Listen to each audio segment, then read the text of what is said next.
Right, Tiernan, thanks a lot for coming on today's webinar and for everyone else joining. Tiernan is the founder of Superbeam. I won't mess that one up. But Tiernan, thanks a lot for coming on. So maybe tell us a small bit about Superbeam before we get stuck into the detail. Yeah, absolutely. Thanks for having me on. My name's Tiernan, founder of Superbeam. We work with industry, so construction, manufacturing, built environment to produce visual magic. So whether that's technical 3D animations to showcase problems you've solved or your capabilities, what you could do, all the way through to helping companies build their employee value propositions and help them attract the next generation of talent into the construction. Essentially, we're media as a solution for the built environment. Oh, brilliant. And obviously this webinar subject is the future of brand in construction. To date, Tiernan, can you go over a small bit of your thoughts of the power of brand, especially in construction? I know a lot of companies have been slow to even think about it. Now it's starting to kick in, and obviously I know you guys are off to an amazing start at Superbeam and onboarding some nice sized clients there. Just could you tell me a bit about the transformation that's happening of late? Yeah, there's like so many different ways to approach that question, but I suppose I would holistically frame all of the answers under one kind of rule, which is that our communications and our opportunities, like the opportunities are only as valuable as the ways by which we present them to the world. And as an industry for like a number of years, there's been the opportunities, there's been fantastic career paths, fantastic opportunities, but we haven't been framing them in the right way. We haven't been presenting them in a way in which they're palatable and persuasive and approachable and digestible for the right audience. And we're seeing big issues now with skills and labour shortage, and we're seeing massive issues with attracting Gen Z and getting the next generation of talent into the workforce. And I'm not saying this is the panacea. I'm not saying this is all just one big communication problem and it's a problem with aestheticism, but there's definitely solution in and amongst that. There's definitely solutions which can kind of snowball into a bigger solution. And it's building a greater aesthetic for the industry. It's understanding what are the narratives, why do people want to come and work in construction, and communicating that in the language of tomorrow's workforce, which is digital. More Gen Zers would rather be a YouTuber than an Olympic athlete. I think that says so much. It's so desperately different from a generation that's kind of preceded them. And as an industry, we have to make sure that we're speaking their language. I use the analogy, I put the article out of the week, and it's a bit like we're currently on the 5th floor of a hotel, running about and looking for people, but they're all down on the 3rd floor of the hotel on their phones. And unless we get into the right place and start communicating with these people, we're not going to win. And we're competing against Google, Nike, Deloitte, Goldman Sachs. Like, we're not just competing with other industry like peers. We're competing with the bigger world, larger world as a whole, like the macro environment. Completely. And because you're obviously working in the marketing space and you work in construction in around it all your life.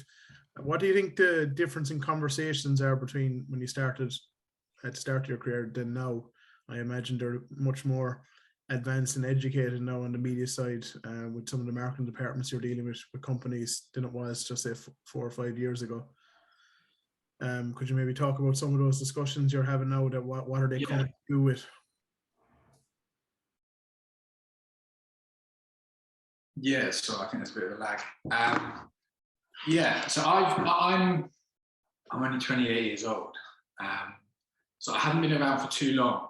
But I was mixing cement before I studied branding at university when I was 18, 19. And I think it's not just I wasn't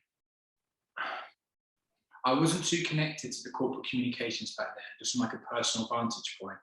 I wasn't really too aware what was happening, but I suppose where I can bring an original and truthful perspective is the way that we communicate as humans with one another in the rest of the world, how much that has changed in the last 10 years, and how we digest information, how things are formatted, length of content, quality of content, creativity of content, how that's kind of adapted and metamorphosized into something that was down here to up here over the last decade.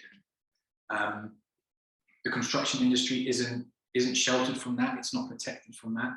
It's operates in the same playing field as all these other industries and businesses. And we've undergone a complete dialectical shift in how we communicate with one another, not just in corporate communications, but with our friends, with WhatsApp, Instagram, YouTube, TikTok. The way that content and messages is transformed from brand narratives and idea all the way through to distribution is completely different. And Superbeam, we like to say we sit in the middle of that, and we can turn it into creative ideas and content and help get your message there to the world. So I think the construction industry has obviously changed in the way it looks at messaging, but it's not anything remarkable in that specific industry silo. Like, the whole world has undergone this complete change, let alone what's happened in the last 3 or 4 years of the pandemic as well. You know, like the digitalization of everything, from digitalization of literal in-person events have become digital events. It's like the whole world is shifting like that. So yeah, construction just very much in and amongst a big macro environment change, as opposed to changing as an industry. But then saying that, in like, at the same time, the industry has become more alert, and I think it's been forced again by macro factors. So what's happened with the skill shortage and the labour shortage has probably forced construction companies to sit a little bit more upright in regards to how they think about brand strategy and attracting talent into the workforce. I'm hearing stories of people going to like South American countries at the minute and like finding masses of labour and bringing them over to the UK. It's like, wow, people are clearly thinking laterally and out of the box, but there's much easier solutions to a lot of that, especially in terms of, like, in this country, engaging the next generation of the workforce, and it's through communications and media, in my opinion. And what are your clients coming to you specifically? What's the main common denominator when they're coming to you looking for a solution? What's it usually around? So there's two answers to that question. The first is that they want to win more work, they want to look better, that their brand aesthetic isn't where it needs to be, and that they're maybe solving problems for clients and not being able to tell the client. So we use a lot of technical 3D animation to showcase where they might have saved time on a site, or where they have a new system or a product and intricately how that works. And they can then use that in tender and bid. And the second part is very simply put, the business has too many vacancies and it's not sure how to communicate with the wider world.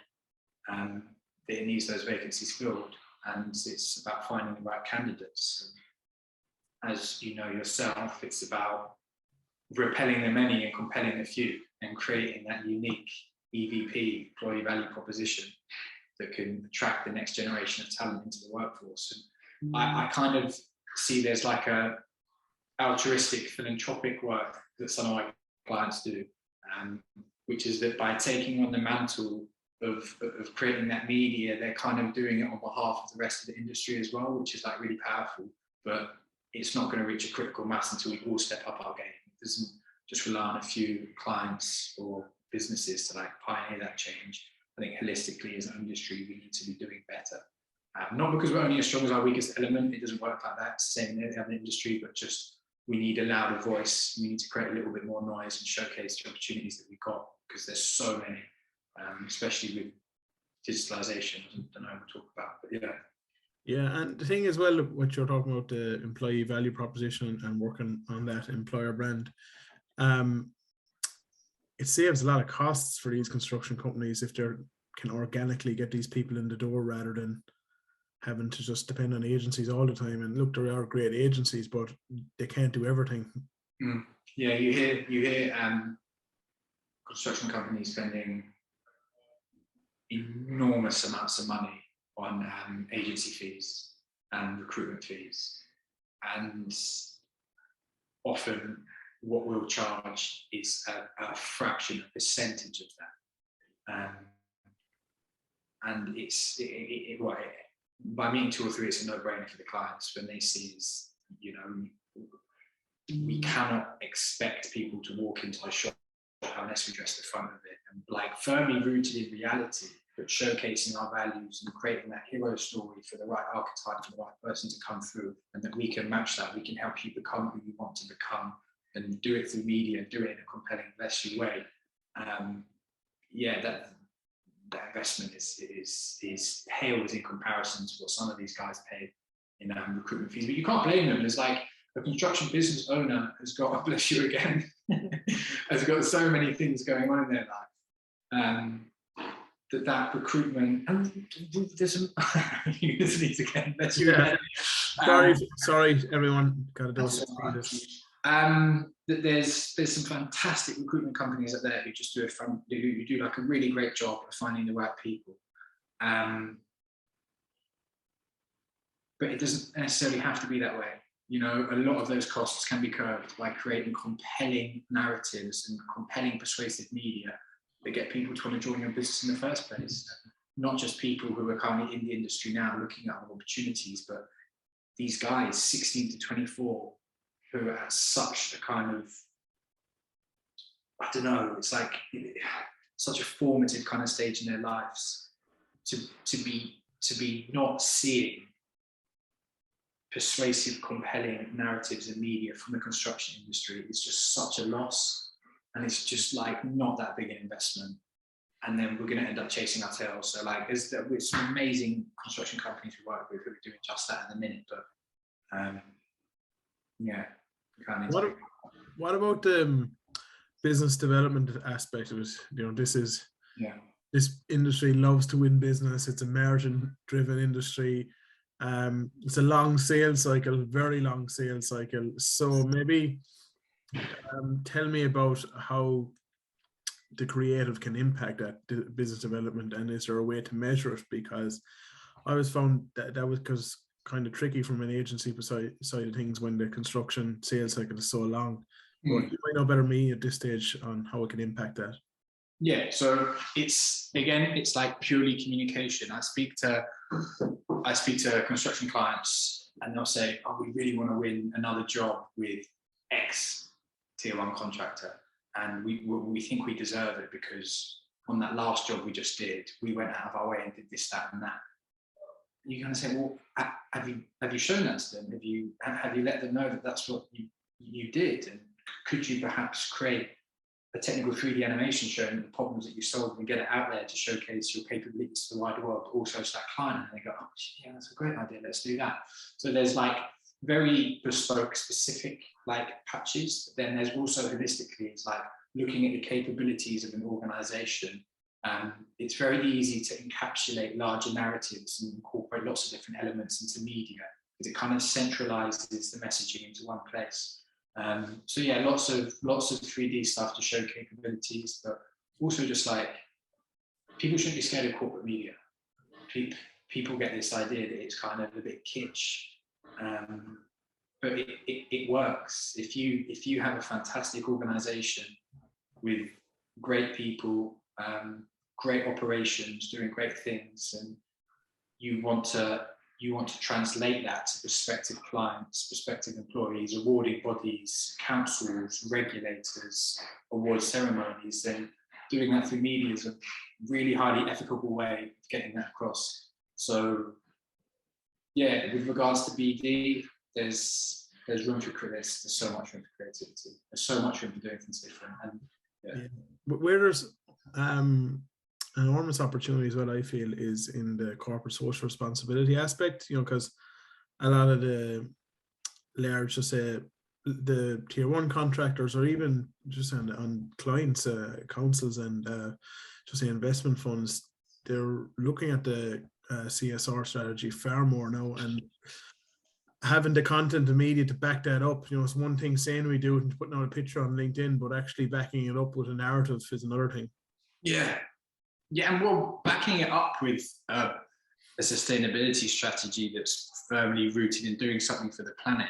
You know, the next generation of people who are coming through now, and actually like the wider world across all demographics, with like the democratization of information about CSR, people know the difference between, or it will become increasingly more apparent the difference between a PR campaign or a PR piece of content and a genuine, ingrained, forward-thinking sustainability strategy. And construction companies have got to become more aware to that. You know, it's all well and good saying we're going to be net carbon by 20 something, but how much of that is carbon offsetting, or how much of that is actually reducing emissions? And it's going to be a massive shift in the industry in the next 5 or 10 years. And it's, from a BD perspective, it doesn't take a genius to work out that the companies now and the contractors now who start ingraining these operations and systems and sustainability methods into their business are going to be much more attractive for tender in the next 5, 10, 15, 20 years time. And the way accreditors work is it's not going to be able to just be a plaster clap in a video, you know, you recycling your plastic in your office. It's going to have to be really ingrained in something quite legitimate and perhaps be associated with a label. But yeah, from a BD perspective, the CSR thing is massively important. Yeah, there's so much opportunity there, I feel. And as well, where I see a lot of companies advertise, but I don't think it should be an advertisement. Obviously, we know the mental health situation is very demoralizing in the construction industry at the moment, but I don't think you can use your mental health strategy as an advertising platform. But I do think you have to have a portfolio of media built up to actually provide education, just maybe internal communications, which well, that's the key difference, isn't it? Is outward facing mental health content doesn't actually serve anyone beyond raising awareness. And we don't just need to raise awareness for mental health. We need to have a very clinical, trauma-informed internal model of mental health first aiders who understand what's actually going on with people's minds. And you don't have to look as far as Steve Kerslake and the guys at Construction Sport, what they're doing with PTSD in construction is just so powerful. But yeah, I think the key differentiator in efficacy of the MH stuff is whether it's an internally facing model of constructive educational communications, or whether it's just a look at us outward facing model. And I think if you're looking at getting things right for tender, I suppose strategy of those awarding the work should definitely be looking at the efficacy of the internal models and if companies are actually supporting their people or not. And I suppose engaging Steve in construction support would be a very good way of kind of going about that. I'm just a massive fan of theirs. I think what he's doing, they're doing is such a cool movement. Yeah, you know, Steve's a good friend of ours, obviously, and yeah, construction sport is it's taken off, and there's every reason why it should be. Tiernan, just to go maybe from a more practical point of view, I see like so many construction companies like pumping out this exhausting, content of, you know, we won this job and this is how great we are, and that's essentially what they're saying. And this is just talking about themselves constantly. Now, if you go to look at some of the good B2B brands and the B2C brands, they never talk about themselves. They're just creating a story the whole time that you know is beneficial to our clients or target audience. So for companies to stop doing that, where do you think is the best place to start on a micro level? Well, you just need something else to do. Like, construction companies do that because that's what everyone else has done, and that's the status quo, and that's the MO. Like, there's certain stakeholders who that delights, like suppliers and subcontractors love to see their clients winning new work on LinkedIn because they can go, oh yeah, there's more contracts here. But generally it's vanity projects. It's not addressing the underlying issues in the industry. And let's go back to where we started the conversation with the skills and labour shortage and attracting the next generation of talent to construction. Seeing a construction company win a new project does not make people want to come and work in construction. It's as simple as that. And while it serves its own purposes, it's not addressing the biggest challenges that the industry is facing. And I suppose if our output content strategy is based around the things, is not based around the things that we're trying to solve, then we're like a dog chasing its own tail. We're never really going to get to the solutions that we're aiming for. Mm. Yeah, completely. Tiernan, that's it. I think you gave lots of practical solutions there. It's good to get you on. Before, I suppose, one final question before we go is, for the next 5 years, what do you see changing regards brand transformation in construction? Building stronger employee value propositions for the industry, and not doing it just from the altruistic perspective, doing it for the greater good, but doing it to reduce your bills, and doing it to entice the most talented people who can help push your business forward with regards to sustainability and digitalization. I think as an industry, we might slightly underestimate the importance of CSR and environmental sustainability and climate action that's going to be required in the next 5 to 10 years. You know, we're massive polluters inherently just due to the nature of what we do. I think we're going to see massive shifts in that. I also think we're kind of seeing a bit of a more competitive digital landscape with regards to tenders. And I think there's going to be more scope for, I just think that from a Superbeam perspective, it's like there's going to be more scope for creative media in and amongst the work winning side of stuff as well. But building stronger employee value propositions and having sustainability strategies firmly rooted in climate action and doing things differently, I think they're going to be the big points for the next 5 years. There you have it, folks. Tiernan, thanks a lot for coming on. Thanks and everyone else for joining today's webinar, and we'll leave Tiernan's information along with Superbeam's in the description on the webpage, and do give him a shout. Tiernan's always good to have a chat, or if you're in London, meet for a coffee. Yeah, he's a great guy to bounce ideas off. Thanks, Tiernan. Thank you, mate.